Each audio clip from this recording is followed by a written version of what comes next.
Hi കൂട്ടുകാരെ, വൈ&സി വേൾഡിലേക്ക് എല്ലാവർക്കും സ്വാഗതം. ഇന്ന് ഞാനിവിടെ ഉണ്ടാക്കാൻ പോകുന്നത് ഒരു വറുത്തരച്ച കടലക്കറിയാണ്. ഇഷ്ടമാവുകയാണെങ്കിൽ ലൈക്ക് ചെയ്യുക, സബ്സ്ക്രൈബ് ചെയ്യുക.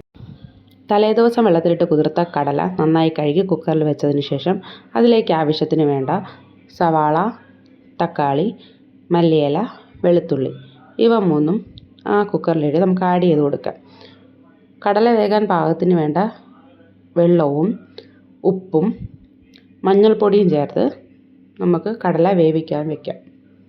ഒരു 4-5 വിസിൽ കേൾക്കുന്നത് വരെ കടല നന്നായി വേവിച്ചെടുക്കണം. നമ്മളിപ്പോൾ ഇവിടെ വറുത്തരച്ച കടലക്കറിയാണ് വെക്കാൻ പോകുന്നത്. അപ്പോൾ അതിന് വേണ്ട സാധനങ്ങളാണ് ഇനി പറയുന്നത്. അപ്പോൾ അതിന് വേണ്ട തേങ്ങ, നമ്മളിപ്പോൾ മഞ്ഞൾപ്പൊടി ഓൾറെഡി ഇട്ടിട്ടുള്ളതുകൊണ്ട് മഞ്ഞൾപ്പൊടി ഇടണ്ട. അപ്പോൾ തേങ്ങയും ഒരു ഇരുമ്പ് ചട്ടിയിലത്തേക്കാണ് ഞാൻ വെക്കുന്നത്. അപ്പോൾ അതിലേക്ക് 1 സ്പൂൺ നെയ്യ് എന്ന് വെച്ചാൽ നമുക്കിപ്പോൾ കുറച്ച് ടേസ്റ്റ് വ്യത്യാസം വരും നെയ്യ് കഴിക്കുമ്പോൾ. അപ്പോൾ അതിലേക്ക് വേണ്ട 1 സ്പൂൺ നെയ്യ് ഒഴിക്കുക. അതിലേക്ക് തേങ്ങ ഇടുക.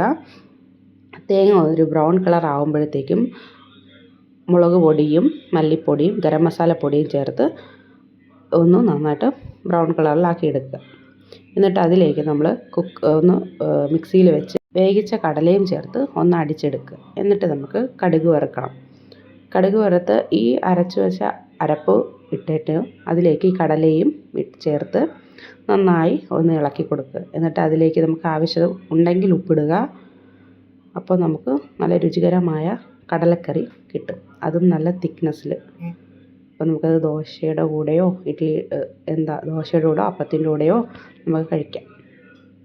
ഇഷ്ടപ്പെട്ടുവെങ്കിൽ ലൈക്ക് ചെയ്യുക.